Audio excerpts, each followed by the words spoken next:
The great Stoic philosopher Epictetus once said, "The key is to keep company only with people who uplift you, whose presence calls forth your best." You've probably heard the saying, "You're the average of the 5 people you spend the most time with." Well, today we're going to explore that idea through a Stoic lens. We will discuss the 7 types of people who can derail your progress in Stoic philosophy and how to navigate these challenging relationships. Before we begin, I would appreciate if you would like the video so that you can help me to continue spreading the Stoic philosophy. If you are not subscribed, I recommend you to subscribe and activate the bell so you don't miss any video. Type of people number 1, the complainer. We all have that friend, family member, or co-worker who seems to find fault in everything. Whether it's the weather, their job, or even the food at a popular restaurant, they never miss an opportunity to express their dissatisfaction. Now you might wonder, why should this concern me? I can just ignore them. Well, that's easier said than done. Consistent exposure to such negativity has a draining effect on your mental well-being. It's akin to a leaky faucet, slowly depleting your reservoir of emotional energy. Stoicism teaches us to focus on actionable solutions instead of dwelling on problems. For example, imagine you're collaborating on a project with someone who is a perpetual complainer. Each meeting turns into an exhausting session of complaints without any constructive dialogue. The impact? The team's morale declines, you're sidetracked from finding actionable solutions, and you'll likely find yourself increasingly disenchanted with the project, and possibly even life in general. So how does Stoicism help us deal with a complainer? There are several strategies you can employ. First, limit your exposure to this individual whenever you can. If that's not possible, perhaps because they're a family member or colleague, then your second option is to mentally distance yourself during their diatribes. Think of their complaints as a passing storm, loud and unsettling, but ultimately temporary and powerless, against the unmovable mountain that is your own inner tranquility. Your third option is to steer the conversation towards solutions or to change the subject to something more constructive. To quote Marcus Aurelius, "You have power over your mind, not outside events. Realize this, and you will find strength." This timeless Stoic wisdom encourages us to guard our mental peace diligently, ensuring that the negativity from chronic complainers doesn't deviate us from our Stoic path of resilience and virtue. Type of people number 2, the drama magnet. Imagine you're navigating your life as if it were a ship sailing through calm waters, but then you encounter the whirlpool known as the drama magnet. This individual seems to have an unending series of crises, conflicts, or controversies. And like a whirlpool, they have an unsettling ability to suck you into their vortex of chaos. You might initially find yourself attracted to the drama magnet's energy, mistaking it for passion or excitement. However, you'll soon realize that being in their sphere is like navigating a ship through a storm, exhausting and dangerous. Now, what makes dealing with drama magnets so tricky is that their crises can often feel like your own. Their chaos is infectious. You might even find yourself embroiled in conflicts that you had no initial part in. Let's take a practical example. You have a friend who has frequent fallouts with others in your social circle. Today they're not talking to Sarah, tomorrow it's Tom. Your friend comes to you for advice, but you notice that this cycle never ends, and suddenly, you find yourself also at odds with Sarah or Tom because you tried to intervene. In this case, you could employ a strategy called reflective listening. Instead of offering advice or taking sides, mirror their words back to them.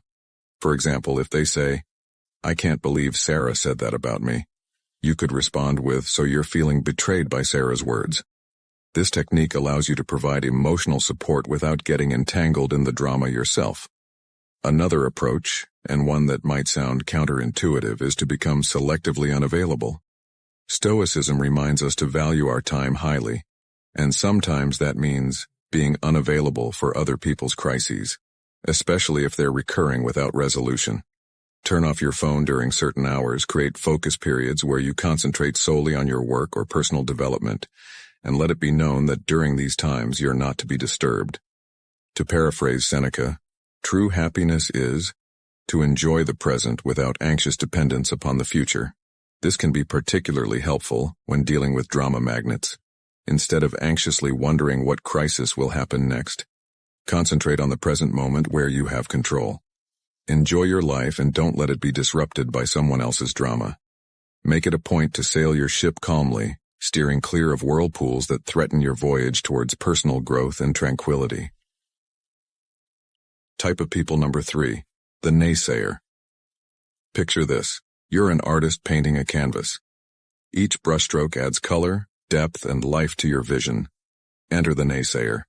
They walk into your studio, glance at your work, and immediately begin to critique it. Are you sure about that color? That doesn't look realistic. You know, most artists never make it, right? Their words, like strokes of gray paint, start to dull your vibrant canvas. This isn't your standard constructive criticism, which can be valuable. Instead, it's a persistent aura of doubt and negativity. For example, let's say you're excited about pursuing a new career path. You've done your research, spoken to professionals in the field, and maybe even taken a few preliminary courses. When you share your enthusiasm with the naysayer, they quickly list all the reasons it won't work out. The market is too competitive. Do you have the right skills? What if you fail? Soon enough, their doubts start to feel like your own, and the self-assured vision you had starts to wobble. Now, how do you deal with a naysayer, especially when they might be someone close to you? One unconventional but effective method is to ask them for advice rather than just sharing your plans or aspirations. When people are put in an advisory role, they're less likely to attack your ideas outright and may offer more constructive feedback. Another method involves flipping the script through a technique called positive confrontation. Instead of absorbing their negativity, challenge them to think of solutions. If they say, "You'll never be able to switch careers at this stage," counter with interesting perspective. How do you think someone could successfully make a career change then? This not only deflects the negativity, but also encourages a more constructive form of conversation. Remember the words of the Stoic philosopher Epictetus. We have 2 ears and 1 mouth so that we can listen twice as much as we speak. Listening doesn't mean absorbing everyone's negativity. It means discerning valuable input from mere noise. When the naysayers start to cloud your canvas with their shades of doubt, take a step back. Listen, reflect, and continue painting your own life with the colors that speak to you. Don't let anyone turn your vibrant masterpiece into a dull gray landscape. Type of people number 4, the victim. Imagine life as a game of chess. Each player has the same pieces and the same goal, to checkmate the opponent's king. You think strategically, make some sacrifices, and take some risks. The victim, however, blames the board, the pieces, or even their opponent for every poor move they make. In their eyes, they're perpetually in checkmate, not because of their choices, but because of some external force working against them. Their narrative is a never-ending tale of woe, with themselves cast as the helpless protagonist. I can't get ahead in my job because my boss dislikes me, or I can't get fit because I have bad genetics. Now, it's crucial to note that some people face genuine hardships and systemic issues. However, the victim we're discussing uses their predicament as a permanent excuse, refusing to take any responsibility for their actions, or lack thereof. You might find yourself entangled in their storyline, perhaps as the supporting character who constantly needs to rescue them. Let's say you've spent countless hours listening to a friend blame their endless string of failed relationships entirely on their ex-partners. Not only does this suck up your time, but it can also subtly encourage you to adopt a similar victim mindset in your own life. So, what's your move when dealing with a victim? It might be tempting to become their savior, offering endless advice and emotional support. But the Stoics would caution against this. They'd recommend drawing a firm boundary to protect your own mental state. You could employ a technique known as compassionate detachment. Show empathy and kindness, but don't try to rescue them from situations they need to navigate themselves. Offer a listening ear, but refrain from becoming their perpetual problem solver. Marcus Aurelius once said, "The best revenge is to be unlike him who performed the injustice." If you find yourself sucked into the victim's narrative, Resist the urge to become one yourself. Take control of your own game board, make your moves, and remember, in the chess game of life, being perpetually in checkmate is often a choice, not a fate. Keep your pieces moving forward, make strategic sacrifices when necessary, and play not for revenge or pity but for growth and wisdom. Type of people number 5, the toxic positivist. You know this person. They're always exuding sunshine, rainbows, and endless streams of emojis. They're the ones telling you to just be happy when you're going through a difficult period, dismissing your feelings and experiences with a flippant wave of glittery optimism. Imagine your life as a garden. There are flowers, but there are also weeds and pests. A toxic positivist, however, insists on ignoring anything that isn't a blooming rose. Got aphids on your leaves? Just focus on the flowers. Don't let negativity into your garden, they'd say. While it sounds uplifting, their approach can make you feel invalidated and disconnected from reality. Suppose you're going through a tough breakup. You're sad, confused, and seeking some emotional balance. The toxic positivist's advice? There are plenty of fish in the sea. Just smile and be happy. This sort of excessive positivity neglects the complexities of human emotion and the realities of life's challenges. How do you cultivate your garden without letting the toxic positivist trample it with their indiscriminate sprinkling of good vibes only? One strategy is to engage them in a discussion that embraces both light and shadow. If they say, "Look on the bright side, at least you have your health," you could reply, "Yes, I'm grateful for my health, but it's also okay for me to feel upset about this specific issue. Both can coexist." You can also employ what psychologists call emotional granularity, the ability to feel and differentiate between a wide range of emotions, both positive and negative. When the toxic positivist pushes you to just be happy, take a moment to acknowledge and label your nuanced feelings. "I'm feeling a bit melancholic today due to X, and that's okay," can be a liberating affirmation. To reference Stoic thought, Seneca once said, "True happiness is to understand our duties toward God and man, to enjoy the present, without anxious dependence upon the future." Notice the balance, understanding duties, which aren't always pleasant, and enjoying the present. A Stoic approach isn't about focusing solely on the positive or the negative. It's about embracing life's complexity with equanimity. So the next time the toxic positivist sprinkles their confetti on your carefully tended garden, take a step back. Remember, a garden needs both sunshine and rain to flourish. Embrace your full emotional spectrum and keep nurturing your garden with the richness and complexity it deserves. Type of people number 6, the manipulator. Picture your life as a movie script. You're the main character, and you have an idea of how your story should unfold, where the twists are, who your allies and mentors are, and what your final act looks like. Enter the manipulator, the shadowy producer who subtly rewrites your script without you even realizing it, until one day you find your storyline has veered off course. The manipulator is skilled in the art of emotional or psychological maneuvering. They might use flattery, guilt trips, or even deceit to steer you in a direction that benefits them. You might have a friend who always manages to get you to pay for dinner by saying something like, "You know, I've been having a rough month and you're so successful. It wouldn't mean much to you but would make my day better." Over time you find that your generosity has been taken advantage of, but calling them out feels uncomfortable because they've framed it as a favor to a friend in need. Handling a manipulator can be a tricky business. One method to counteract their tactics is what some experts call fogging. This technique involves agreeing with any truth in the manipulator's statements but refusing to be moved by emotional coercion. If they say, "You're so successful, you should cover dinner," you could respond, "You're right that I've been doing well, but let's split the bill, as we usually do." Another approach is to set clear boundaries and enforce them. If the manipulator wants you to lend them money or commit to tasks you're uncomfortable with, learn to say no assertively.